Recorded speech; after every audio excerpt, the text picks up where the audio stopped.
Moi boa tarde. Vamos iniciar o proceso de presentación previa conferencia e de presentación do conferenciante máis ou menos neste ciclo de ConCiencia organizado polo Consorcio, o Concello de Santiago, por suposto, a Universidade de Santiago de Compostela. Ten a palabra en primeiro lugar a Concelleira de Rodríguez de Vivenda, don Mercedes Rosón Ferreira. Profesor Wilczek, profesor Premio, director do Programa ConCiencia e influenciador dos grupos de relacións institucionais da Universidade de Santiago de Compostela, señoras e señores, unhas brevísimas palabras para dar a benvida ao profesor Wilczek, en nome do alcalde da nosa cidade, Antonio Sánchez, que está de viaxe, no meu propio. É unha honra ter en Compostela e poder disfrutar da súa señalidade, do seu coñecemento durante estes días. Espero que poda gozar da nosa cidade, unha cidade de encontro, de cultura e relación, un espacio urbano excepcional e, ademais, un referente cultural e científico como patrimonio cultural europeo universal, unha cidade integrada, activa e creativamente nas redes nacionais e internacionais da produción e oferta cultural e científica. Felicitar a Universidade de Santiago de Compostela e o Consorcio de Santiago e, por suposto, o profesor Positron deste proxecto por esta segunda edición de ConCiencia, este maravilloso programa que achega a cidadanía ao saber científico como unha forma máis de cultura. Lo decía en un momento unha bella amiga, Virginia, esta é unha oportunidade realmente para a nosa cidade, ao mesmo tempo de ese achegamento da ciencia como cultura tamén serve de ponte para o intercambio de coñecemento entre a comunidade científica galega e as personalidades máis sobresalientes do ámbito científico internacional. A edición do ano pasado tivo un éxito moi grande e estou segura de que a deste ano que comeza hoxe con este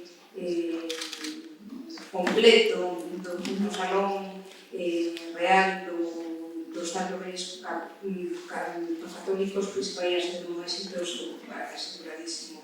De novo, moitísimas gracias e moitas felicidades. Gracias, concelleira.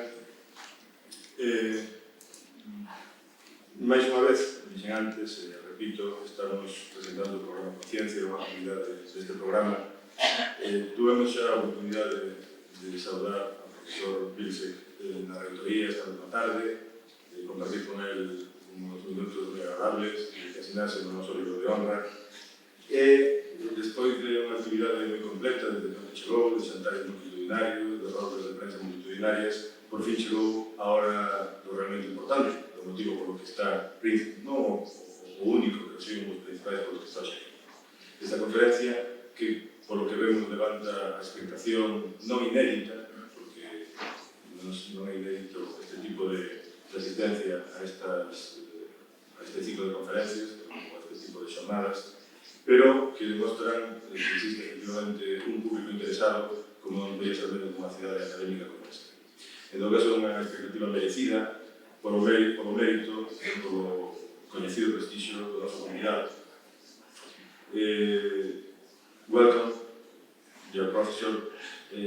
Vamos a facer únicamente, vamos a rematar aquí, vamos a sentarnos e vamos a continuar coa presentación xa en sí mesmo do conferenciante e a propia conferencia por parte dos profesores Jorge Mira e do profesor Electron. Despois intervén o profesor Wilczek e finalmente haberá, esperemos que xa tempo e logo haberá motivo de curiosidade e interés científico, unha rolda de preguntas por parte de todos ustedes.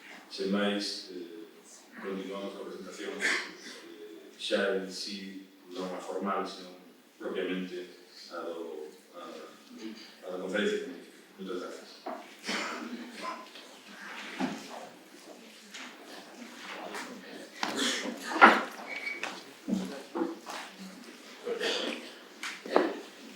Pediría por favor que me apagaran las luces.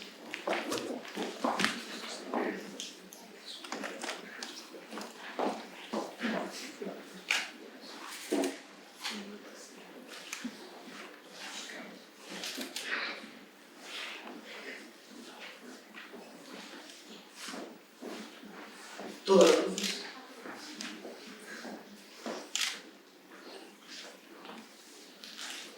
Incluídas as otras.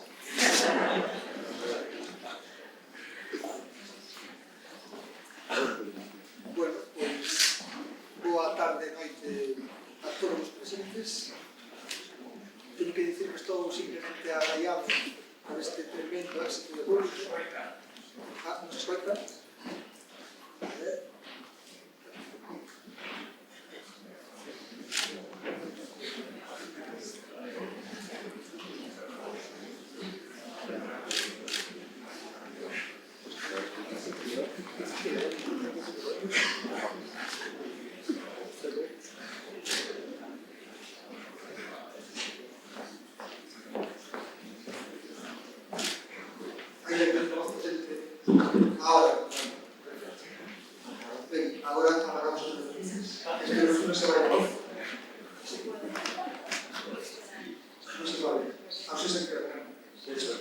Espero que se vexa así. Bueno, o que vedes aí, de nada, bueno, saudamos a todos, señor vicerrector de Relacións Institucionais da USC,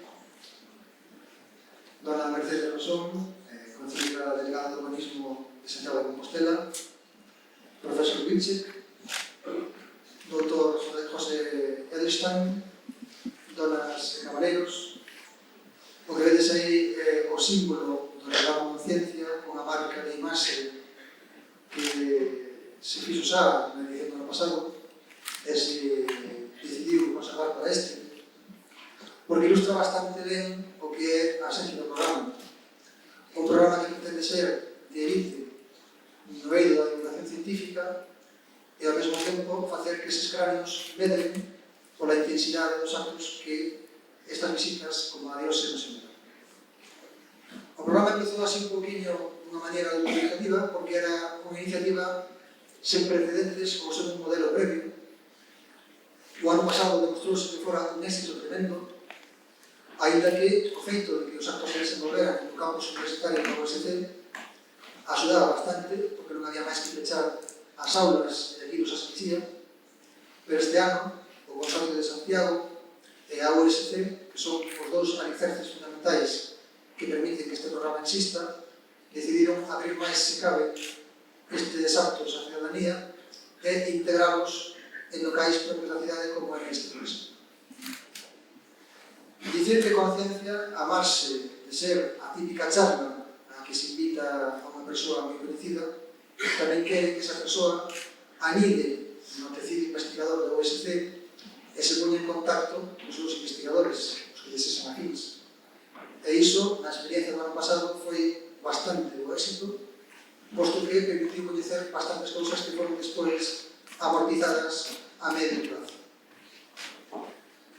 Todas as visitas se fan na base dun padriño do invitado. Neste caso, escollemos no Departamento de Física de Partículas o Dr. José Einstein, un destacado investigador, que tiña un certo contacto con o noso invitado de hoxe, e, bueno, pois fixo un excelente traballo, que lle quero agradecer, muchas gracias, José, e que, ademais, é pois, o eixo esencial para que o programa funcione na súa integración. Xa que estamos presentando, dicir que a selección de invitados para este ano foi, como xa sabedes, o profesor Wilczek, do que nos falará posteriormente o padriño, por eso non vou a falar a presentación. Logo, o día 30 de outubro, teremos connosco o profesor Peter Lars, que é Premio Nobel de Matemáticas 2005. En Matemática non hai Premio Nobel, o Premio Nobel é, por lo tanto, o premio máis prestigioso que se pode otorgar. Falarnos da vida de John von Neumann, que foi o seu padriño e mentor, unha vida moi apaixonante a deste home, e que será un placer escoitar o día 30 de outubro, que xa digo que será ás 20 horas no Centro Galego de Arte Contemporánea. E finalmente, o 21 de novembro, mércoles, teremos connosco o profesor John Forbes Nash Jr., Premio Nobel de Economía no ano 94, unha persoa que, ademais, captura unha gran atención mediática. Se aquí está cheo, pois xa non quero pensar o que será ese día.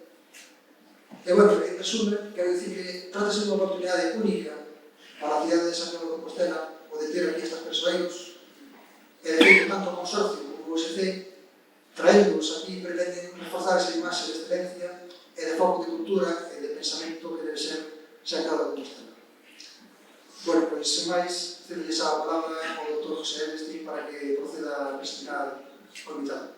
José, cuando quieras.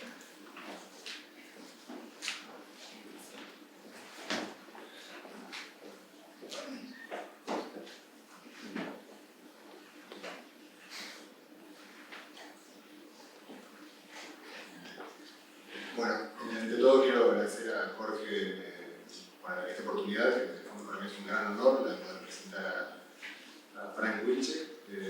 Lo voy a hacer en inglés porque me parece que como voy a hablar de él y voy a decir cosas bonitas, bueno, me gustaría que se me explicación. So, the title I have selected this one because as I will explain in 2 or 3 minutes, he has his main contribution, even if he has plenty of contributions to theoretical physics. The contribution that led to the Nobel Prize was something related to the freedom of some fundamental particles which are called quarks and gluons.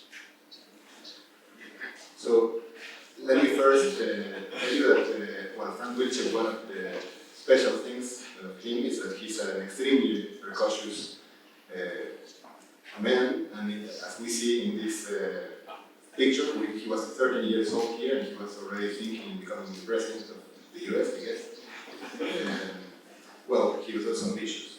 He was born in New York, in Long Island, in May of '51, and well, his precociousness can be seen in the fact that he finished high school at 15, a bachelor at 18, and he wrote a very nice first paper that any scientist would like to achieve at 21.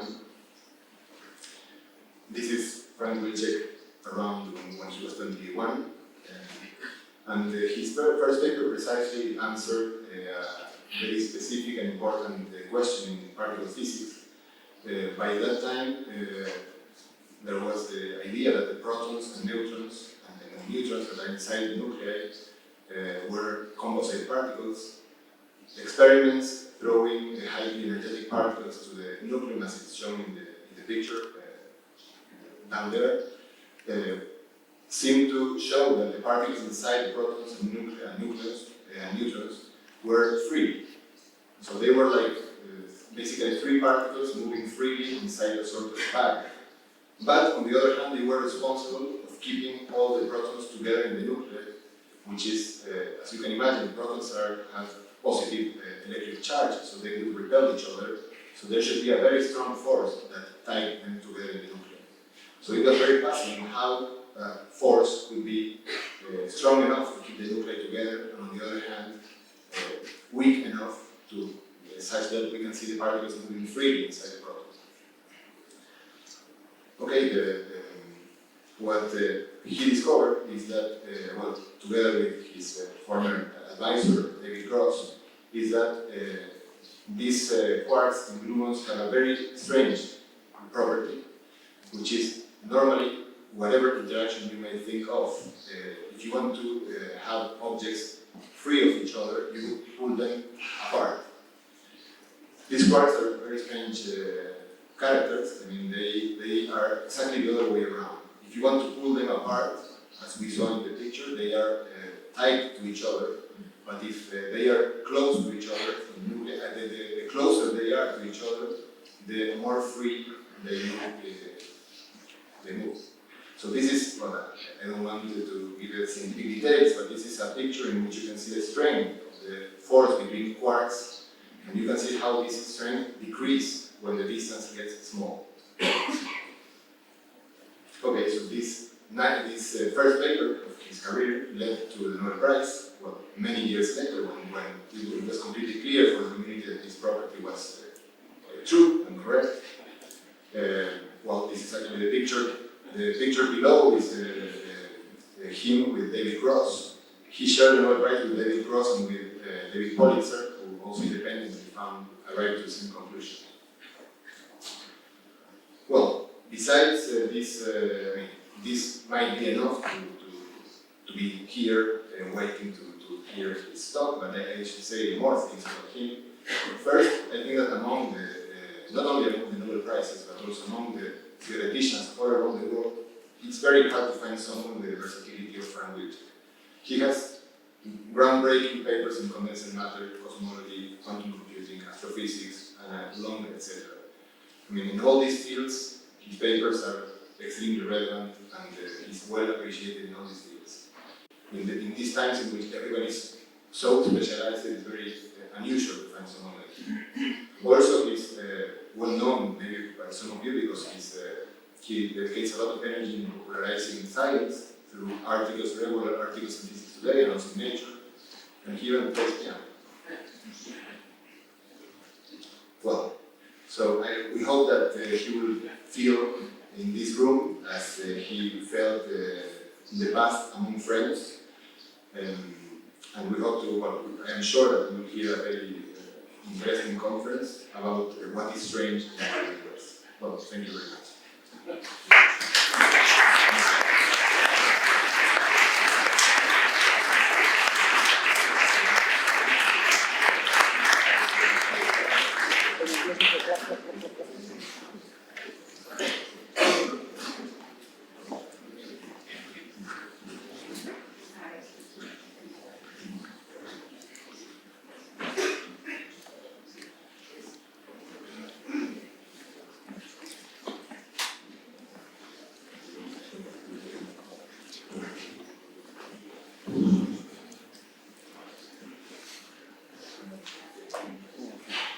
Thank you for that very gracious introduction. I'm not sure I recognize myself in some of those pictures, but it's nice to think I once looked that way. And it's very nice to be here. I'm glad that so many pilgrims have come to this special place. The universe is a very, very strange place in many ways. I won't be able to do justice to all the ways in which the universe is a strange place in an hour or so, but I will try to show you some highlights. First, I want to discuss how strange the familiar part of the physical world is when you try to understand it deeply and fundamentally. It's by our surprising and deep understanding of familiar matter that we build our ideas and conjectures and speculations about less familiar and unknown frontiers of physics. So, the great achievement of the 20th century in physics, I think, was to learn what ordinary matter is made of. We learned that matter is made from a very few ingredients. I call them fields rather than particles because they obey the laws of quantum mechanics. And there are electrons, the particles that carry electricity and are of course manipulated in electronics, and photons, the particles of light, which we consider another form of matter. And these realizations became clear in the first quarter of the 20th century or so. The electron was discovered in 1899. Photons were conceived in 1905 by Einstein. Really, it took another 20 years for those ideas to be absorbed. And by 1925 or 30, theory of how electrons and photons interact, so-called quantum electrodynamics, had become, at least in outline, a clear structure that was very powerful and predicted everything, in principle, if we could solve the equations, everything about how atoms are put together, how chemistry works, and how matter interacts with light. And so the frontier of physics moved to the interior of atoms, the atomic nuclei, where almost all the mass, well over 99% of the mass, and all the positive charge is concentrated. And the great progress of this second quarter of the 20th century was to figure out that you could have building blocks of atomic nuclei called protons and neutrons. That neutrons were discovered in 1932 by James Chadwick, and you could make nice approximate models of nuclei, how much they weighed, and which ones they were, and a few of their simpler properties, based on the idea that they were made out of protons and neutrons.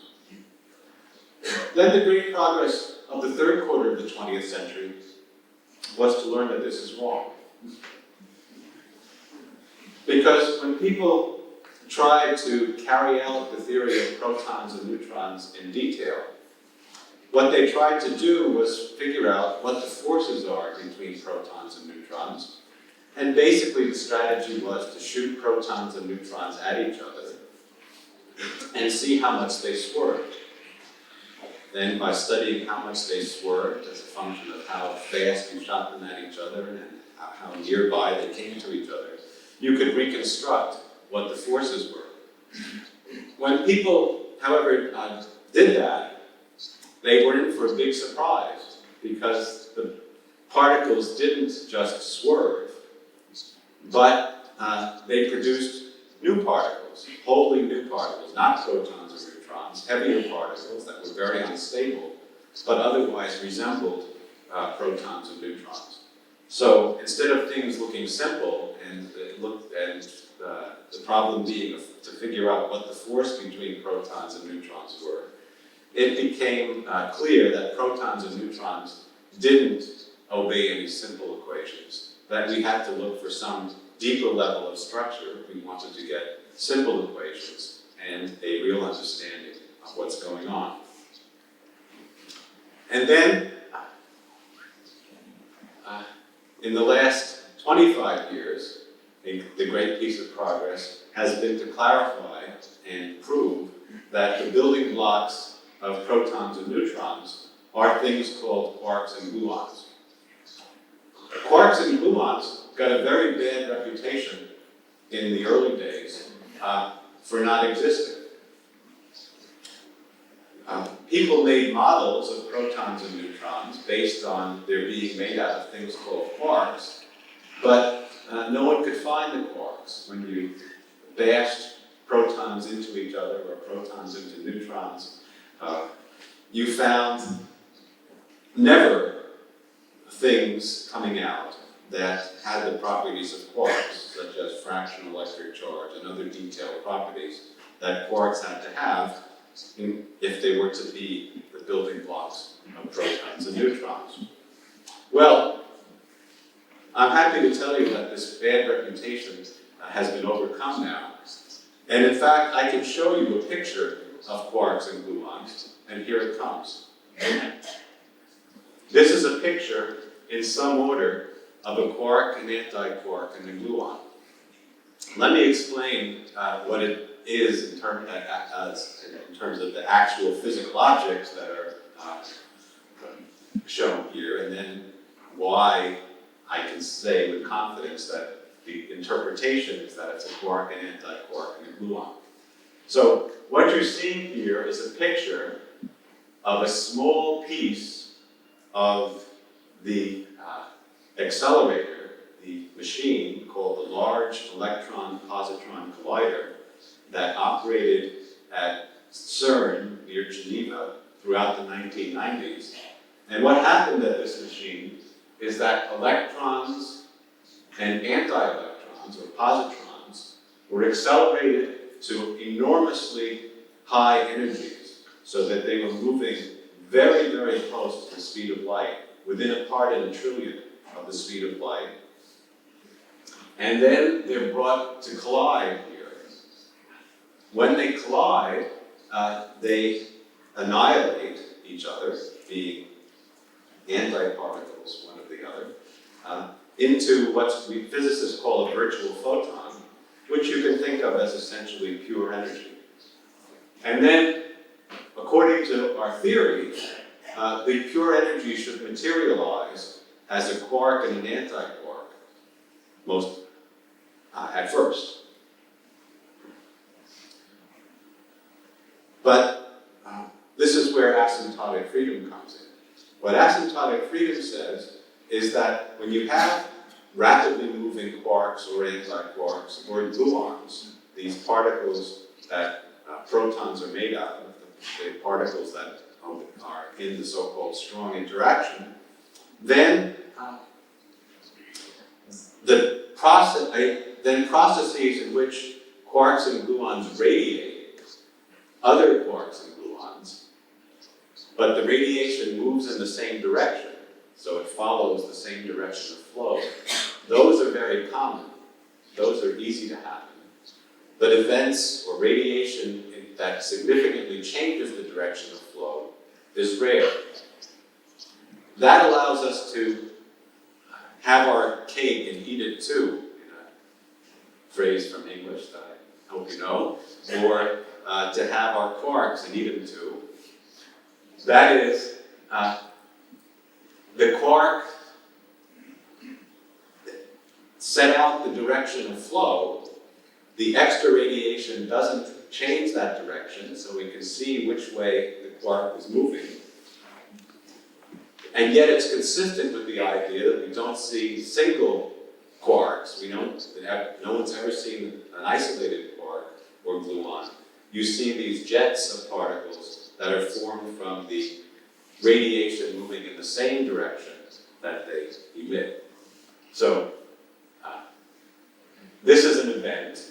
After the collision, we had a quark and an anti-quark, and one radiation that changes the flow occurred, so a gluon was spit off, and then a lot of radiation in the same direction that turned the quark and the anti-quark and the gluon into these three directions of radiation that you see.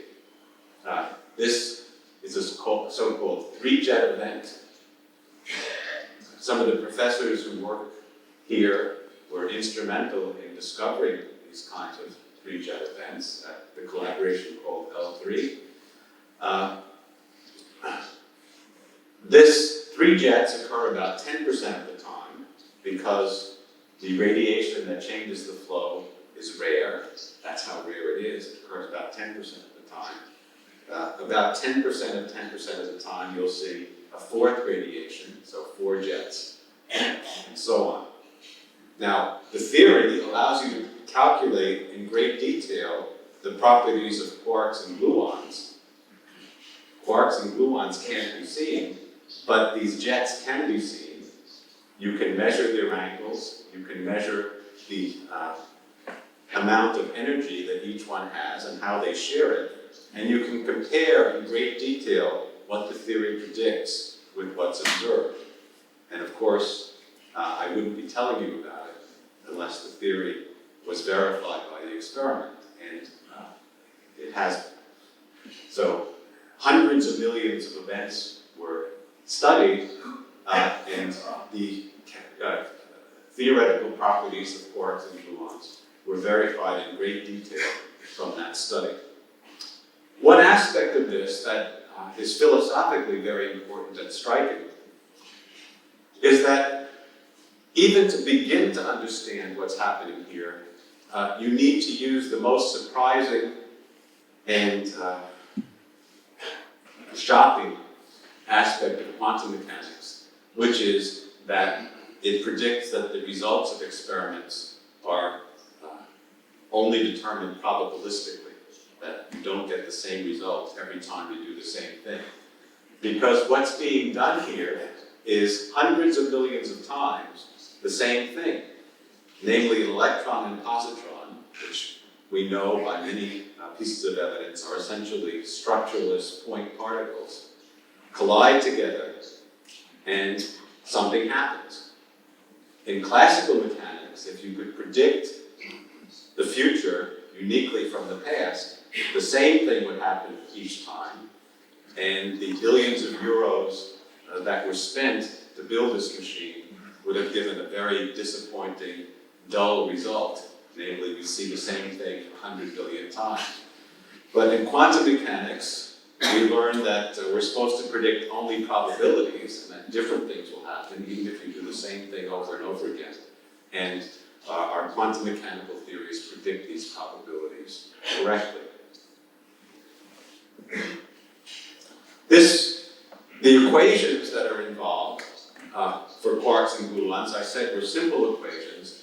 They also have the remarkable property that will play a role in the later parts of this lecture, that they have mathematical resemblance to the equations of electrodynamics, the equations of electrons and photons. Quarks are something like electrons, gluons are something like photons, but this theory called quantum chromodynamics, or QCD, is kind of electrodynamics on steroids, beefed up, because instead of one kind of charge, electric charge, you have three kinds of charge that are called colors. They have nothing to do with color, they're just charges. And instead of one photon that mediates the force, you have 8 different kinds of gluons that change the colors in different ways and respond to different color charges.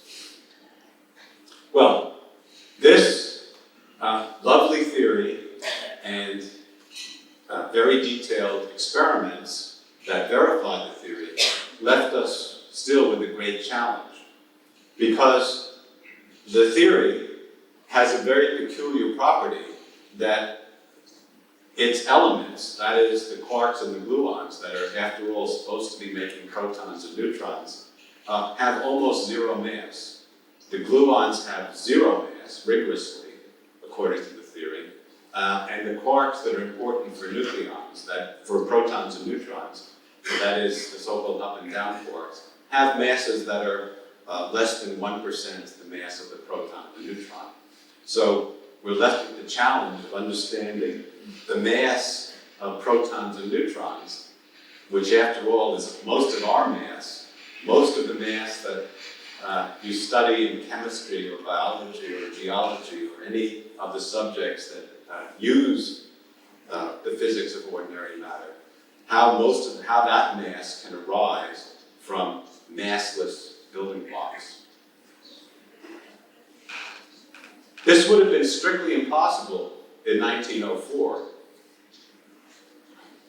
But in 1905, Einstein announced his second law. Maybe I should say a word about why it would have been impossible. In classical mechanics, typically you're taught Newton's 3 laws of motion. But when I teach classical mechanics, I emphasize that there is a 0th law that's more basic, that you can't even begin to understand the 3 laws, unless you assume, which is that mass is conserved. In classical mechanics, the total value of the mass of everything you put in, you have in a system, doesn't change with time. This was also the fundamental principle of modern chemistry that Lavoisier used to found modern chemistry by carefully measuring before and after chemical reactions that the total amount of stuff weighed the same. You have to capture the gases, and in that way he discovered new things. But that would have left, if mass never changes, if the total amount of mass never changes, we'd be in terrible trouble, because we're trying to make something that has mass out of things that don't have mass, namely these quarks and gluons. But, as I said, everything changed in 1905 when Einstein discovered his second law, which is m equals E divided by c squared. Many of you have probably heard of Einstein's first law, which is E equals mc squared. This is a different one. I learned how to invent new laws this way from my friend and mentor, Sam Treman. When I was beginning my career as a professor at Princeton, Sam, who was renowned as a teacher, gave me some advice about how to lecture and how to teach. He said, You should pay attention, pay very careful attention to this book. And he took a book out of his desk, and it was the manual that the Navy used to teach their recruits how to operate radios at the beginning of the Second World War. They had to teach in a hurry kids fresh off the farm how to operate radios so that they could do their job in the Pacific. And this worked. It was a very successful text. So Sam said, this is a model you should study, and particularly pointed to the first chapter, which was devoted to Ohm's 3 laws. So Ohm's first law is V equals IR. Ohm's second law is I equals V divided by R. And there's a third law that I'll let you figure out.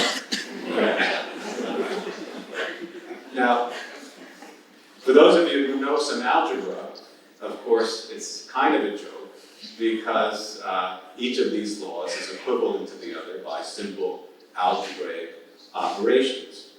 And similarly for Einstein's first and second laws. But there's a deep point to it. When the great theoretical physicist, Paul Dirac, was asked what's his method for discovering new laws, he said, I play with equations. And this is a primitive form of playing with equations, but it conveys the idea, and the central deep idea is that different forms of writing the same equation can suggest very different things. So, E equals mc squared famously suggests the idea that you can get a lot of energy out of a little bit of mass, and makes you think about atom bombs or nuclear reactors where you extract a lot of energy. This form of the law suggests something else. It suggests the challenge of understanding how the mass of matter can arise from energy. And if you go back and look at Einstein's original paper, you will not find E equals mc squared. This is the form of the equation that you find. So this is actually Einstein's zeroth law, but I didn't want to confuse you by using that terminology. And the title of that paper is, Does the Inertia of a Body Depend on Its Energy Content? That is, does the mass of a body depend on how much energy is inside it? Right from the beginning, Einstein wasn't thinking about reactors or liberating energy for bombs or any use. He was thinking about improving the foundations of physics. Because in modern physics, energy is a more basic quantity and a more primary thing than mass is. It's really energy that's accurately conserved, not mass. It's really energy that appears in fundamental equations of modern physics, like the Schrödinger equation or the Boltzmann equation of statistical mechanics. Energy we really can't do without, whereas mass is a much more technical concept. I'll tell you what it is. It's a label for irreducible representations of the Poincare group. That sounds much more technical, doesn't it? Well, it is. And so, if you're trying to simplify the foundations, it's conceivable that you can do that by replacing mass by energy as a deeper explanation. And that's what Einstein proposed in 1905, and that's what that mission is what we accomplished in getting this deeper understanding of the proton's mass in terms of essentially massless building blocks. Now, here's more a nitty-gritty description of what you have to do. So, as I said, when people collided protons and neutrons together, they found a big surprise. Things not only swerved, they not only deflected each other, but produced a whole lot of new kinds of particles that were unexpected. And these new kinds of particles have funny names like pi meson, k meson, rho meson, k star, and so forth. Delta, cascade, omega minus. I won't give you a quiz on this or go into detail about what the particles are, except that they are a lot of particles that were discovered by colliding protons and neutrons together that have different masses. The height of their points here is their mass. And all of them are supposed to be made out of quarks and gluons, according to the theory of the strong interaction, which is supposed to explain all of them. So we have this challenge of understanding the masses of all these guys in terms of very light, very much lighter or essentially massless building blocks, the quarks and gluons. Now, I also mentioned that QCD, quantum chromodynamics, or theory of quarks and gluons, is a very beautiful theory and a very perfect theory. But of course, I'm prejudiced. I would say something like that. But there's an objective measure of perfection that I learned from Antonio Salieri. In the movie Amadeus, one of my favorite scenes is where Salieri picks up a manuscript of Mozart's and looks at it in astonishment and says, change a note and it would be diminished, change a phrase and the structure would fall to the ground. So that's a measure of perfection, is something is perfect if any change you make makes it worse. And that's a measure by which QCD does very, very well. Technically, we say it has very few parameters. There are very, very few things you can change from in the equations and still have them be consistent. If you try to change them in arbitrary ways, they rapidly become inconsistent.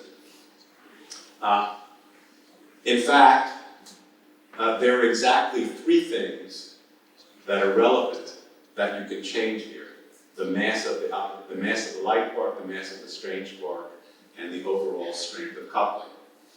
So another way of putting that is that you get to dial the equations to fit three of these points, to fix those parameters, and then all the rest are calculated and have to come out right, or the theory falls to the ground. So it's a very stern test. So here we fix three parameters to these three things: the coupling constant, mass of the strange quark, and mass of the light quarks. And now you're stuck. There's no more room for maneuver unless the calculations give the accurate value of all these masses. The theory is wrong. I should say a word about how these calculations are done. Well, you take 10 to the 30th protons and neutrons, put them together into a bank of computers, make a big stack of computers that are going to run in parallel, and then you let it go solving the equations for something like 10 to the 7th seconds, that is months at a time. And what are all these protons? And these computers are multiplying large numbers at teraflop speed, which means 10 to the 12th. That is quadrillion multiplications per second, 1,000 billion or 1,000 million multiplications of big numbers per second. And what are they doing? Well, all this calculation is to do what every single proton does every 10 to the minus 24th second. That is, figure out how to balance the forces between quarks and gluons to making the most efficient, lowest energy configuration. So nature does it much more efficiently, but we can do the calculations, or rather, we can teach computers to do the calculations and get the result. And here it comes, and you see that the calculations work very nicely to give the values of the observed masses. To me, this is one of the greatest achievements ever in the history of science, not only because it's difficult, not only because it's this remarkable concordance between equations that can't be changed and massive computations and reality, but also because it's a very important thing that's being calculated.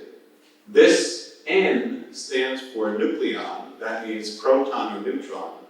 And so this is the calculation from first principles, from equations that are fundamental and can't be changed, of how the mass of protons and neutrons arises, and therefore most of the mass of us and ordinary matter arises from massless building blocks.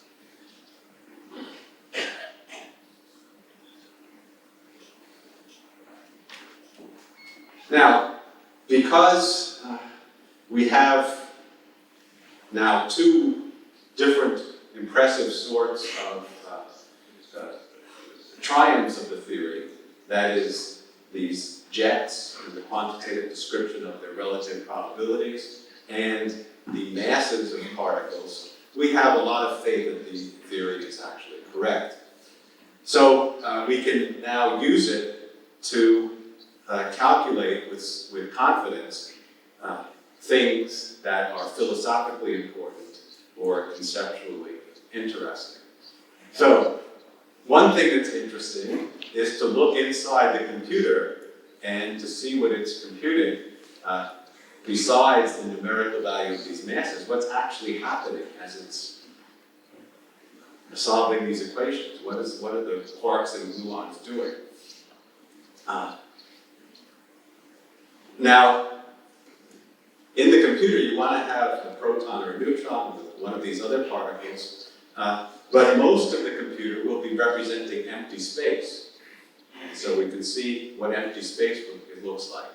Well, you might say, well, empty space looks empty, like nothing. However, and that's true, however, if you had eyes which could resolve times of order 10 to the minus 24th seconds, and distances of order 10 to the minus 14 centimeters, you would see something very different. And we can, although our eyes can't see that, we weren't evolved or created to deal with those kinds of distances and times. It wouldn't be very useful for finding desirable mates or avoiding predators or any of the things we were designed to do. Using our noodles now, we can improve our senses and reconstruct what we would see if our eyes were that good. And here's what it looks like. So here's the deep structure of reality. This is what you would see if you had eyes that were much faster and much more refined to see small distances. This is it. This is what is going on inside the computer as it's representing empty space. So you would see that inside what we call empty space are quantum fluctuations, energies that come and go. This is representing the gluon fields, fluctuating in empty space. We call these virtual particles. To be honest, and this is about the size of a proton, a little bit bigger. This movie, of course, only shows 5 slides because it's very computer intensive to make these movies, and also the energy distribution has been smoothed out a little, so it looks nice. But it's an honest calculation of what's going on. And again, since you have probabilities, if you do it over and over again, or look at different times, you'll see different things. Here, only 5 possibilities are shown. Again, because it's hard, and so it loops over and over again, but in reality, you sample many configurations of which this is a representation. But this is an honest calculation, not a whimsy or an honest or a artist's impression of the deep structure of reality. Quite a different picture of matter, quite a different picture of empty space than you would infer from everyday life. I said we had to smooth the pictures. If we don't smooth it, so we can't make movies then, but you can see what the spatial structure looks like in more detail. You see that it kind of looks like storms in space, or whirlpools and eddies of the gluon fields exchanging energy and fluctuating. So that's empty space. What about matter? Well, matter, the different particles we observe, all those prime mesons, rho mesons, plus protons and neutrons, they correspond to vibration patterns in empty space when you disturb it in different ways. You can disturb it in different ways, and then it sets up vibration patterns, and the stable vibration patterns would be interpreted as stable particles. The unstable vibration patterns would be particles that decay, and so forth. So, for instance, if you want to understand deeply, or the best understanding we have of what a proton is, what you do is put down 3 quarks into empty space, let it settle down so it reaches equilibrium, and it's become a proton. And here it is in a picture. You insert 3 quarks, of course, in the computer code over here. Let it evolve for a while, settle down. Again, because of the limits of computer power, there's still some noise in this simulation. The statistics wasn't good enough to make a nice smooth picture.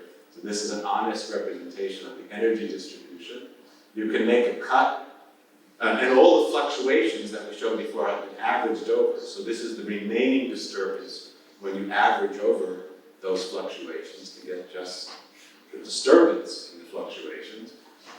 This is what a proton is, according to our deepest understanding. And you can take a time slice to see the energy distribution at any fixed time. And this is the sort of thing you can measure and check also.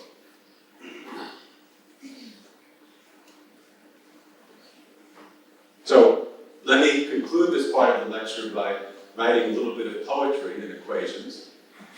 We have Einstein's second law, m equals E divided by c squared. And let me add one more fundamental law of quantum mechanics.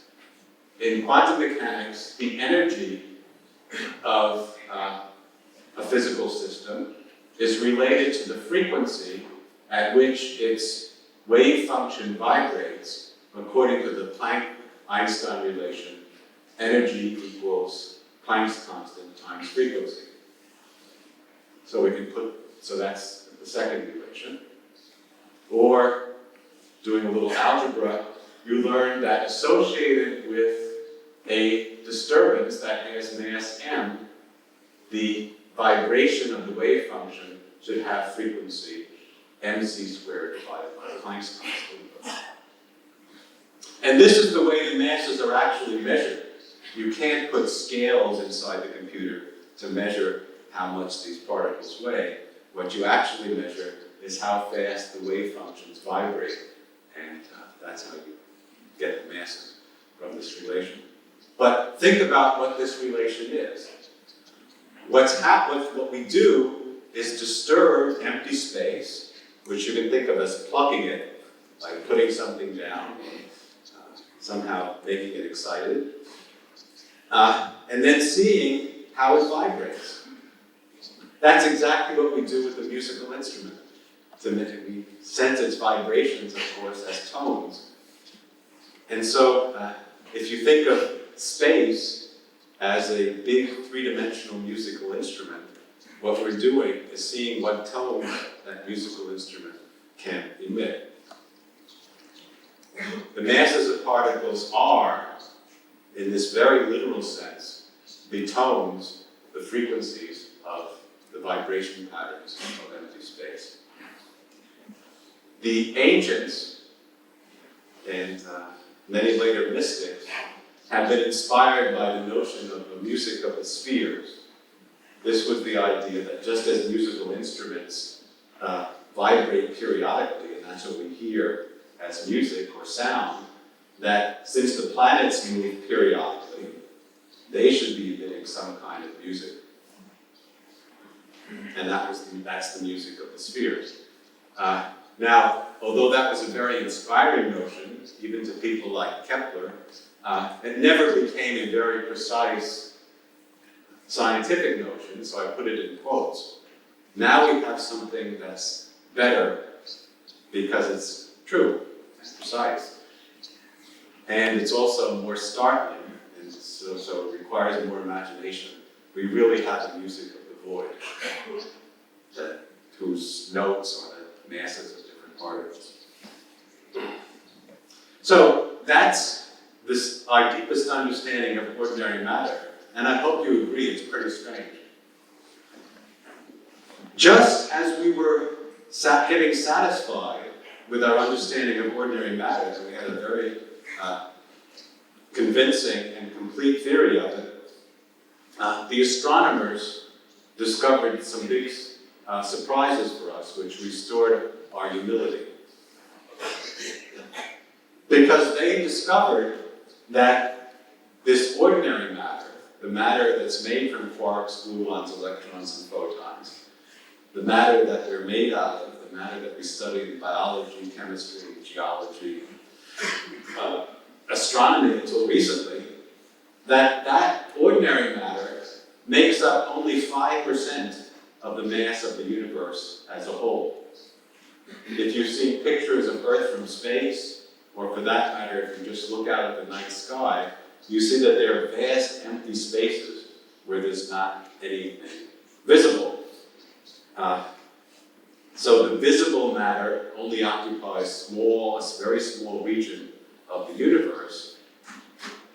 Forms of matter that are more diffuse, but occupy more, and so less dense, but occupy more of that empty space, can add up. And what astronomers have found is that that's the case, that there's other stuff that's more diffuse, that fills the empty spaces, and if you total up its mass, you get 19 times the mass of the ordinary matter, 95% of the whole. So here's the same thing in a pie chart. 5% is normal or ordinary matter, and then the rest has at least two components with different behavior. 25% is something called dark matter, 70% is something called dark energy. In the next 5 minutes, I'll tell you everything you know about dark matter and dark energy. So, the first thing to say about dark matter and dark energy is that they're not dark in the conventional sense. That is, they don't absorb light. If they absorb light, then we could start to study how much of light they absorb, what kinds of light they preferentially absorb, and in that way we could figure out the properties of this dark matter. After all, that's how we figure out the properties of ordinary gas clouds in astronomy. But the dark stuff isn't that, it's transparent. It doesn't absorb any light, or at least if it absorbs light, it's so little that the absorption hasn't yet been detected. It also doesn't emit light. It's perfectly transparent. So far, it also hasn't been observed to emit cosmic rays of any kind, neutrinos. In fact, it hasn't been observed in any way except through its gravitational influence on ordinary matter. So if we look at the matter we can see and how it's moving around, we see that the matter we see is not sufficient to explain those orbits. We need additional kinds of matter to explain how ordinary matter moves. Now, 70%, as I said, is in some mysterious dark energy, The properties of dark energy that we seem to be observing are that it's evenly spread everywhere in space, perfectly uniform. Also, its density doesn't change in time. So we have, even though the universe is expanding, this stuff has the same density in the past as it has now. Of course, by looking at distant galaxies, since the speed of light is finite, we're looking at the past, and so we can figure out how much stuff there was in the past. So it seems that the density is constant in space and in time.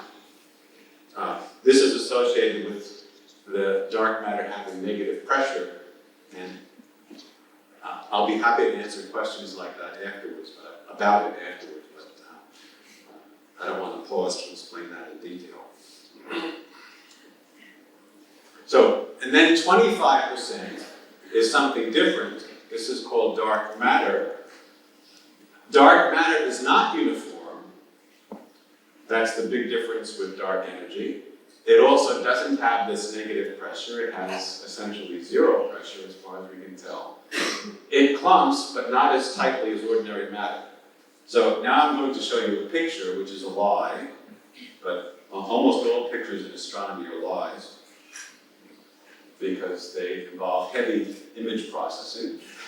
But this is a particularly gross lie, because you're seeing that stuff that I told you was invisible, the dark matter. What's being shown here is not the light emitted, but we're plotting the brightness according to how much mass is present at the different distances. So here at the center, you have a clot of ordinary matter, what you would call a galaxy, which is very dense but very small, and then around it you have this much more diffuse cloud of dark matter. And around every galaxy that's been carefully studied, you find that there's a surrounding halo of dark matter that weighs about 5 times as much. It would be more accurate, actually, to say not that every galaxy has a halo, but that a lot of dark matter conglomerations have galaxies in the middle as kind of impurities, because the dark matter is bigger, and also we believe that the way the structure is formed is by the ordinary matter falling in to the gravity of the dark matter and getting concentrated in the middle. So anyway, it's clumpy, but not as clumpy as the ordinary matter. So what is this dark stuff? We don't know. We know it exerts gravity. We know these few basic properties. I told you I promised to tell you everything we know about it in 5 minutes, and now I have. So how do you think about a question like that? Here's 95% of the universe by weight. We don't know what it is. How are we going to figure it out? Well, one way is to do experiments. That is, if you haven't seen it absorb light, well, look harder. If you haven't seen it emit light, well, look harder. If you haven't seen it emit neutrinos, well, look harder. And so forth. And, well, that's something you can do. But, of course, experimenters get tired of looking for something and not finding it, especially if you don't tell them what they should expect to find, or what would be interesting. It's very hard to find something if you don't know what you're looking for. There's another way that may sound outlandish if you don't know about the history of modern physics, but is actually, I think, the promising way to figure out what this dark matter is. Namely, we can try to improve our equations for the kinds of matter we do understand. Let me, for those of you who don't know the history, very briefly recall a couple of episodes that are classic in modern physics. In the 19th century, around 1860, James Clerk Maxwell wrote down the equations for electricity and magnetism as they were known at that time. When he did that, he found that they were inconsistent. So he had to change the equations to make them consistent. He did that by adding a term to the equations to give what's now called Maxwell's equations. The term he added was the following. Well, it had been discovered a few years earlier by Faraday that magnetic fields that change in time will produce electric fields. So here's magnetic and here's electric. What Maxwell needed to do to make his equations consistent was to introduce the effect that changing electric fields can produce magnetic fields. So now, with those new equations, there were new kinds of solutions where changing magnetic fields produce electric fields, and then the changing electric fields produce magnetic fields. And you can see that. You can keep going. When Maxwell could calculate the velocity of these kinds of disturbances, the solutions of these equations that he was getting, and found that they moved at the speed of light. So Maxwell, being a very bright fellow, said, that is light.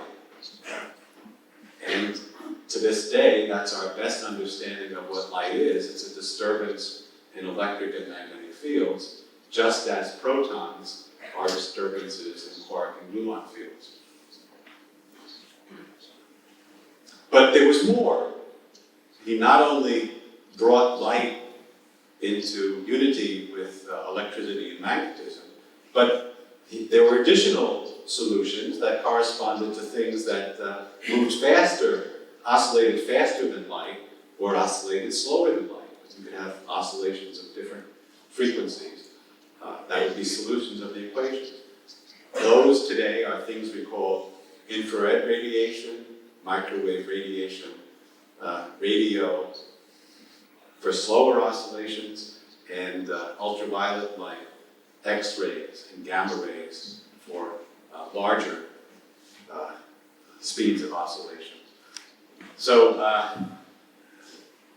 so he discovered new phenomena, that as a result of perfecting the equations, new kinds of matter, if you like, that you can even cope with.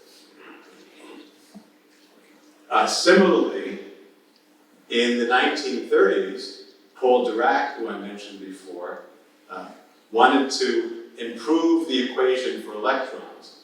Schrödinger had discovered an equation for electrons, the Schrödinger equation, which worked pretty well but didn't obey the principle of relativity. Dirac wanted to make an equation for electrons that would be consistent with the principle of special relativity. When he did that, he had to change Schrödinger's equation, and the new equation, the so-called Dirac equation, had new solutions.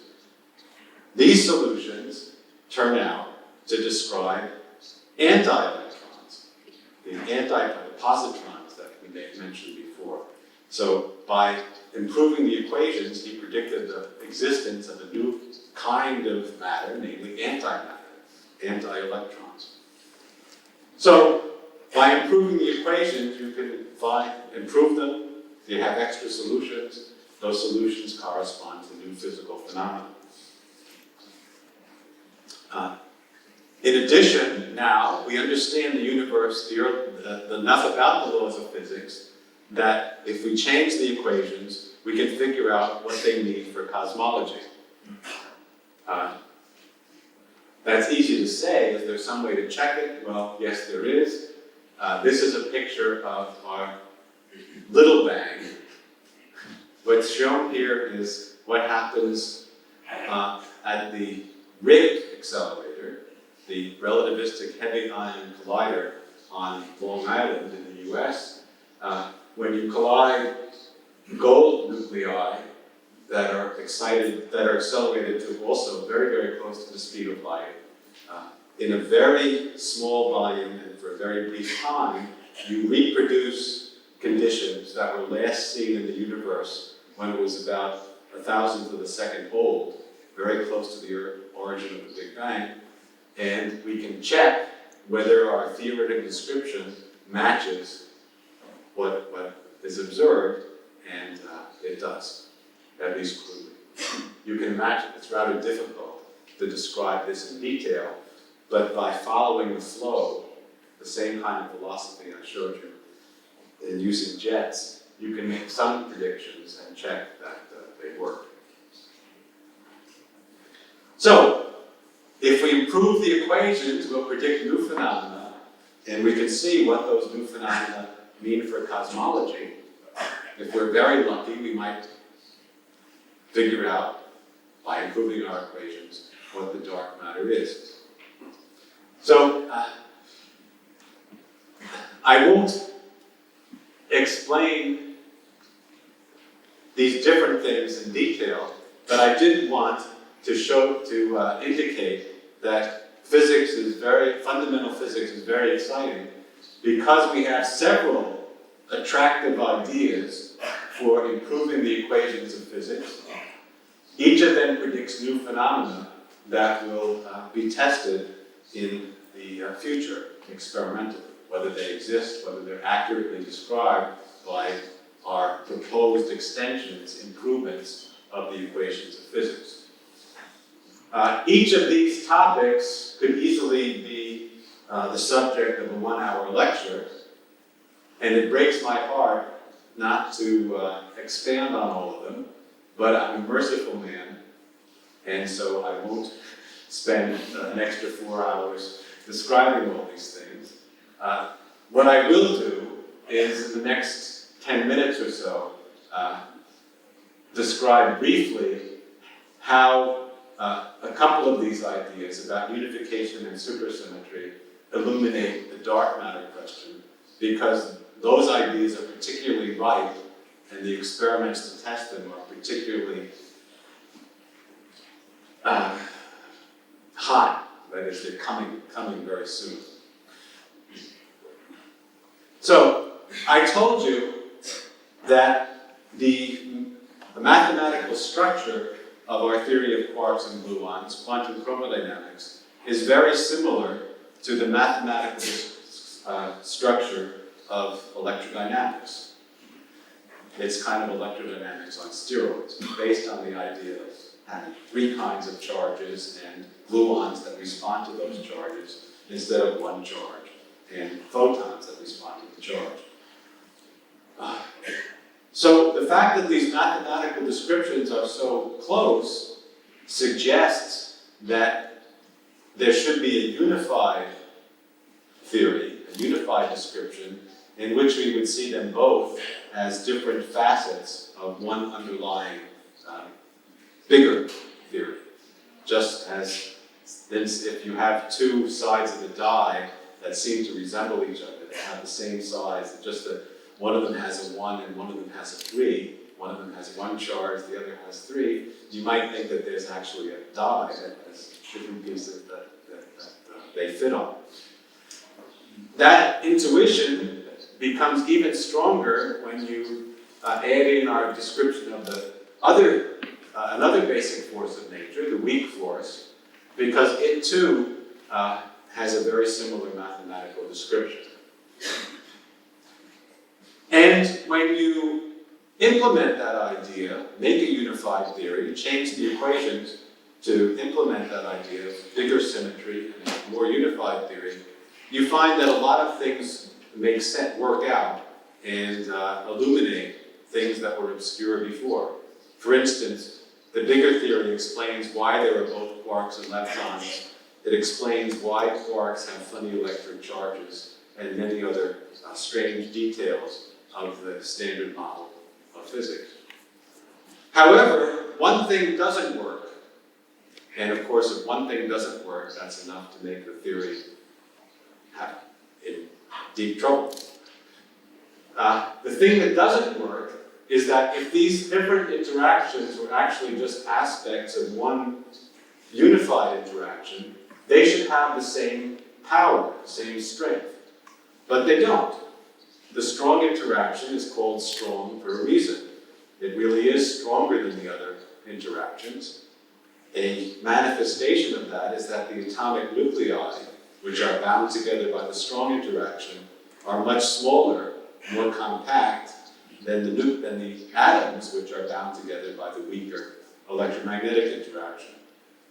So if I draw these strengths of the different interactions, and for reasons that will become clear in a moment, I actually draw the inverse of the strength. Then the strong interaction would come out on the bottom. It has the smallest, the biggest strength, and therefore the largest inverse strength. And then the weak interaction, the electromagnetic interaction, come in like that. Definitely not the same. But then we remember that a profound lesson from our understanding of ordinary matter is that what we see as empty space is not empty. It contains all those fluctuations. So when we look at a particle to figure out how powerful its strong interactions are, or its weak or electromagnetic interactions, we don't see the particle directly. We see it through this distorting medium, distorting lens. It's as if we're looking at fish through water that's turbulent. We might not see the fish quite accurately. So we have to correct for the medium through which we're seeing things.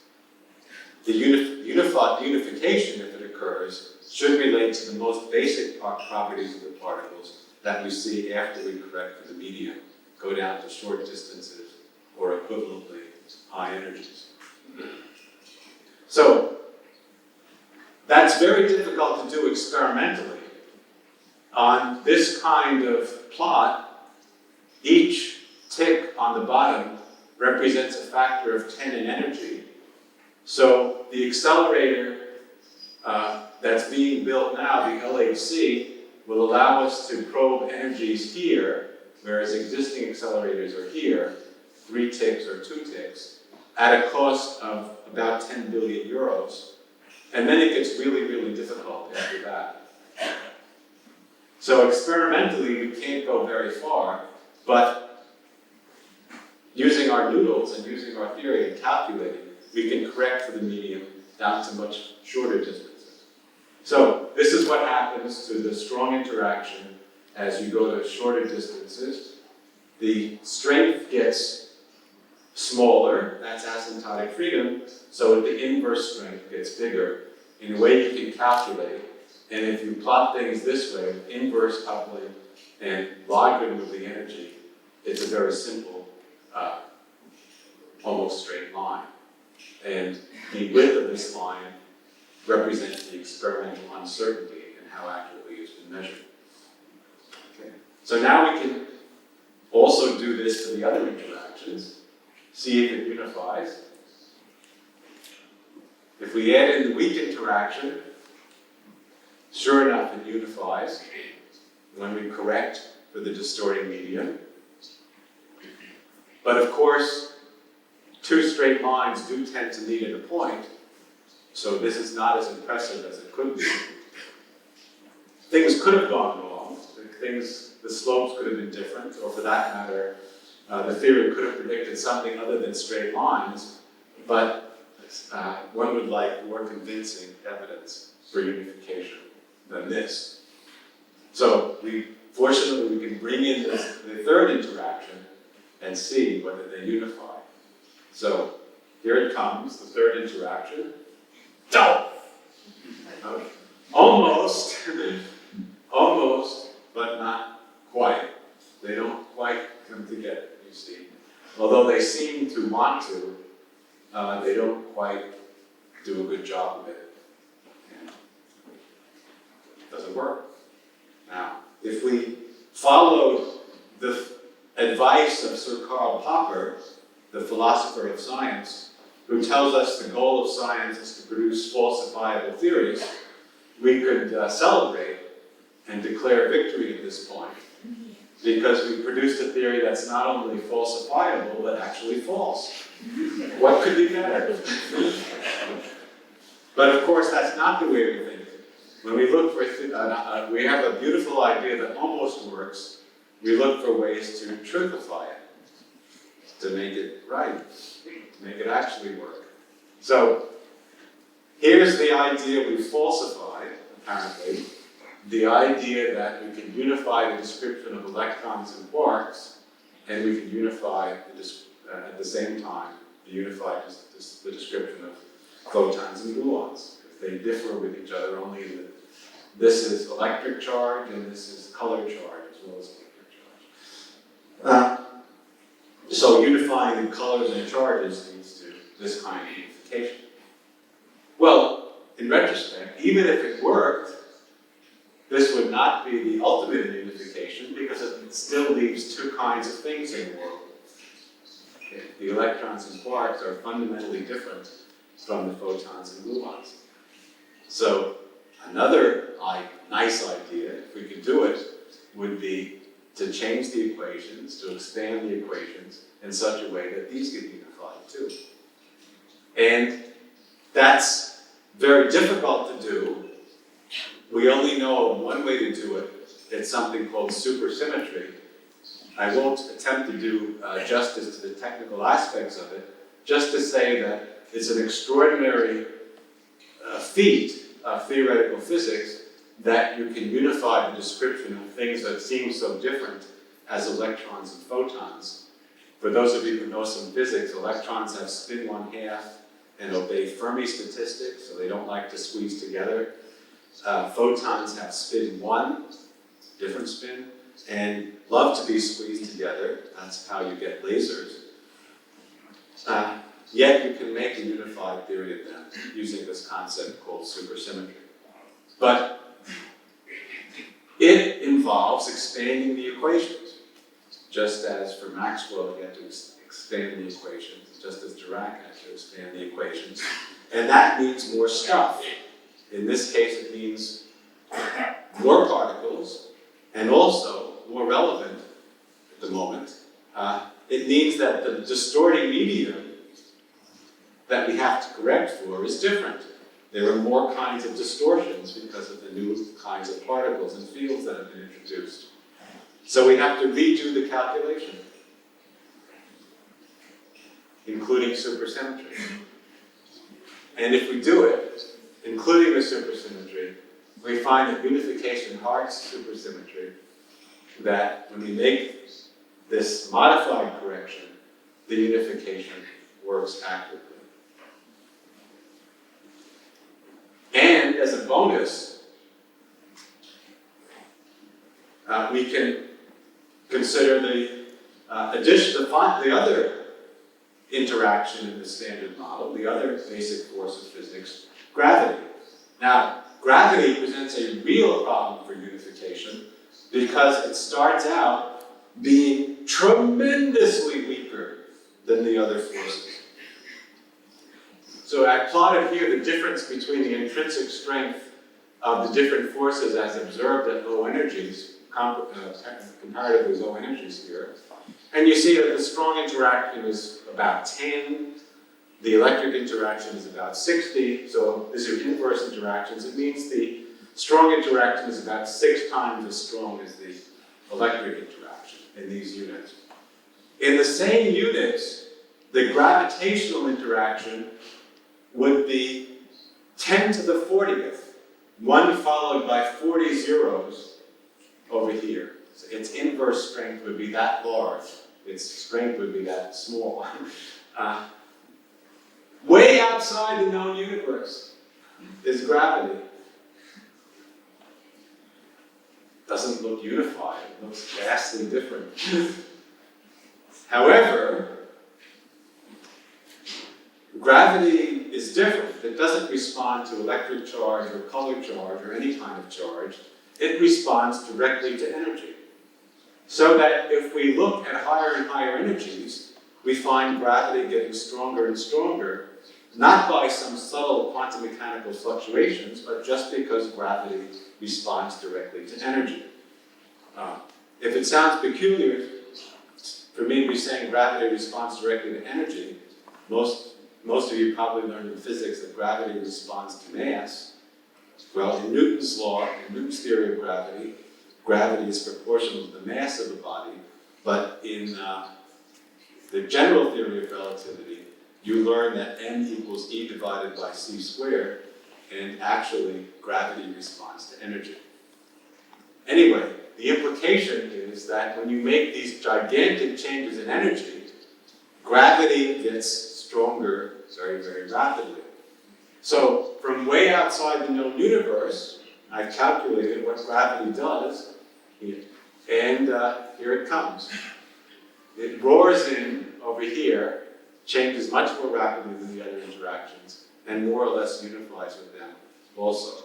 We don't have a very precise theory that describes the unification. We have a very precise candidate theory for how this unification occurs, but not so precise for how gravity comes in. So this is with what we call astrophysical accuracy.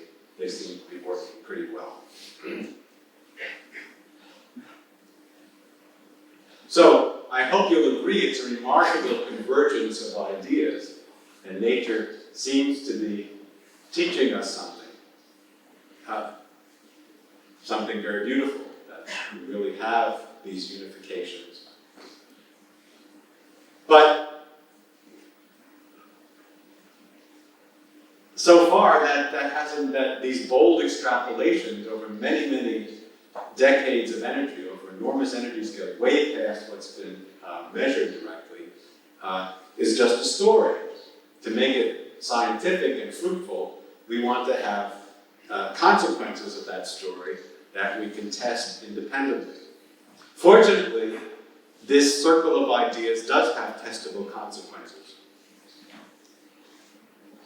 Because we had to change the equation to incorporate supersymmetry, and the supersymmetry needs extra particles, we're predicting the existence of a whole new world of particles. Furthermore, those particles, in order to modify the medium enough so that it corrects the calculation of unification in the right way, they can't be too heavy. In fact, they can't be so heavy that they'll escape being produced and detected at the accelerator, the next great accelerator that's being completed at CERN, the Large Hadron Collider, or LHC. Furthermore, one of those particles that's produced seems to have the right properties to be the dark matter. That is, it lives a very long time, it's stable on cosmological timescales, it interacts very, very weakly with ordinary matter, so that explains why we haven't observed it interact with photons, that is, emit or absorb light, or in any other way. And furthermore, if you calculate how much of it would have been produced during the Big Bang, you get roughly the right amount of dark matter.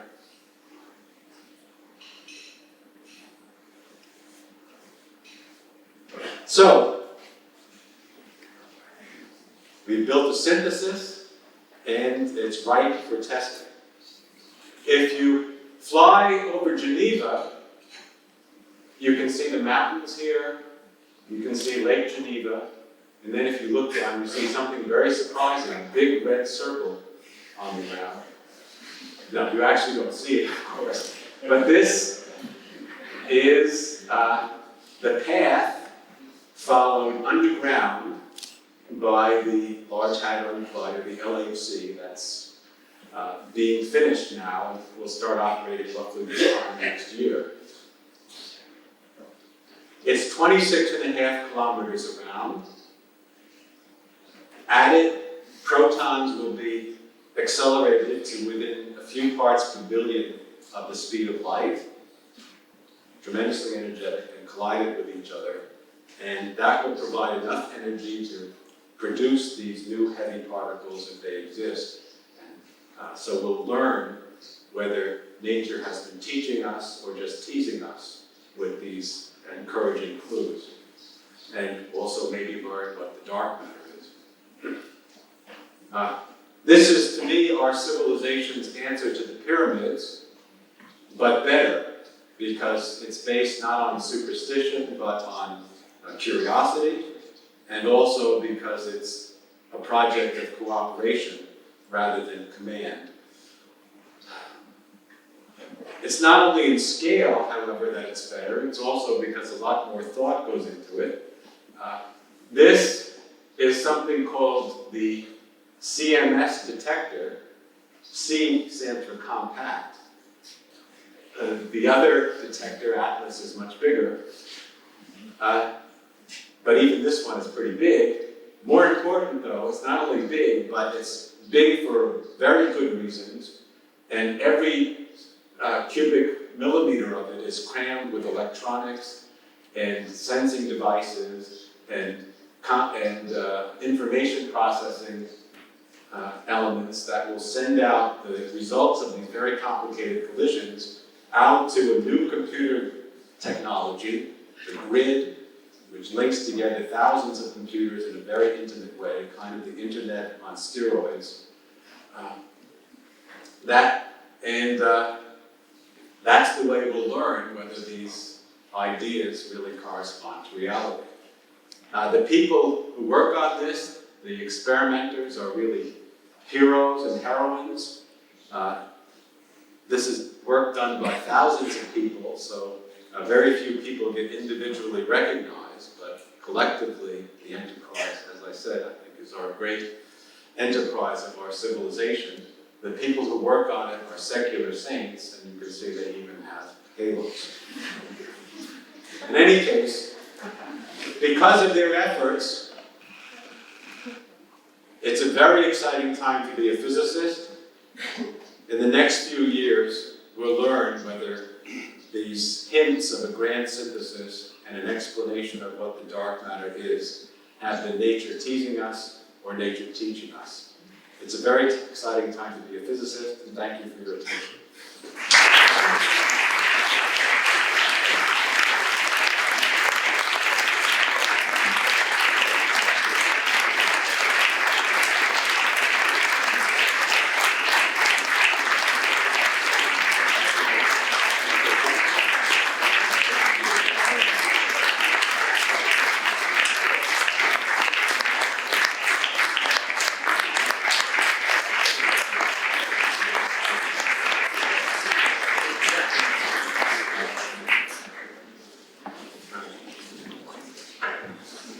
Well, Professor Wilczek, it has been an outstanding talk. I saw how the vice rector was taking notes, and he told me that he has understood everything. He's a highly respected professional of history. But Do you want to make some corrections? But I think that it is maybe time for some questions, if somebody has any.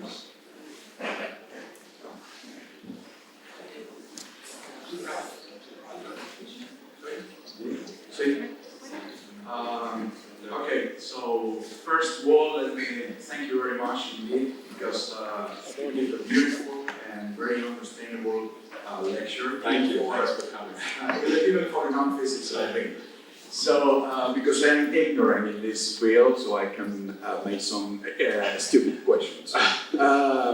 It's quite interesting, the idea of this, the nature of the empty space.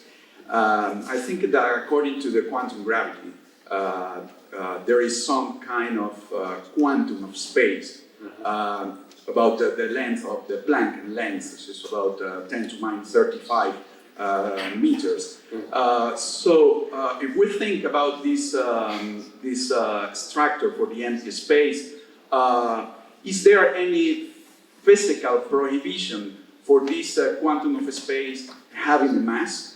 So the idea is the following.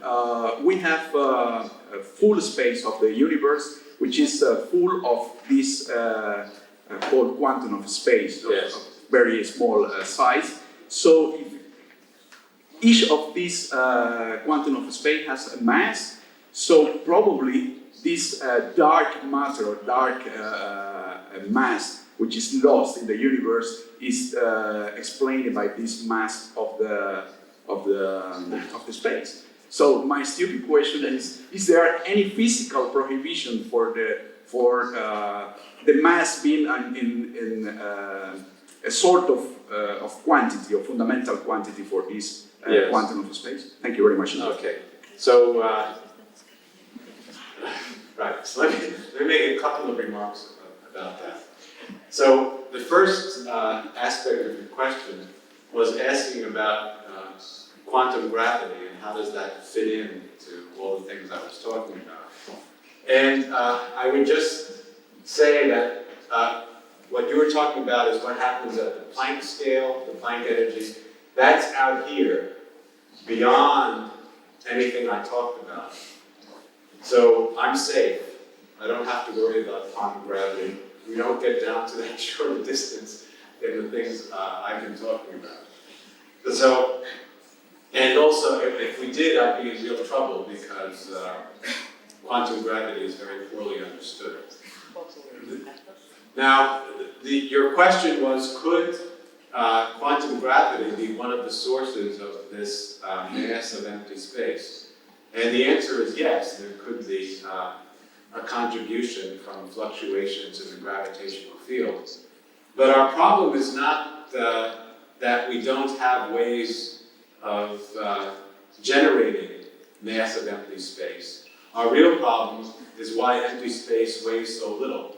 We have all these quantum fluctuations in the gluon fields and other fields.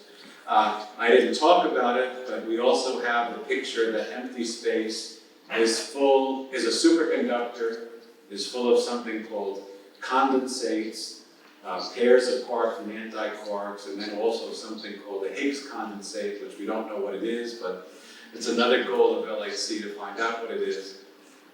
Each of these things should weigh, in fact, should weigh a lot. So the fluctuations in the quantum fields, in fact, generally, if you calculate them, should weigh an infinite amount. If you have supersymmetry, then you get a finite amount, but much, much larger than what's observed. If you ask about the weight of the Higgs condensate, the thing that makes empty space a superconductor, you get an answer which is 60 orders of magnitude larger than what's observed. If you estimate the energy in the quark-antiquark condensate that's important in QCD, you get about 56 orders of magnitude, 1 followed by 56 zeros, more mass in empty space than what we actually observe. So our problem is not thinking about ways you could get that mass. Our problem is trying to see how we can get rid of having too much. And so, yes, there could be a contribution from quantum gravity. It would be even better if the contribution from quantum gravity were negative. So we could cancel off all the positive bits. By the way, this man is a good scientist in networks. Dr. Strauss. Yeah. Any other question? We finish here. So I think. All right, thank you very much. Time for. I don't know if the director wants to say anything. So I only have to say that today is an historical day, at least for me. It is a great experience to be in this room. Bueno, y es mi permitir que os pida un aplauso para el profesor Wilczek.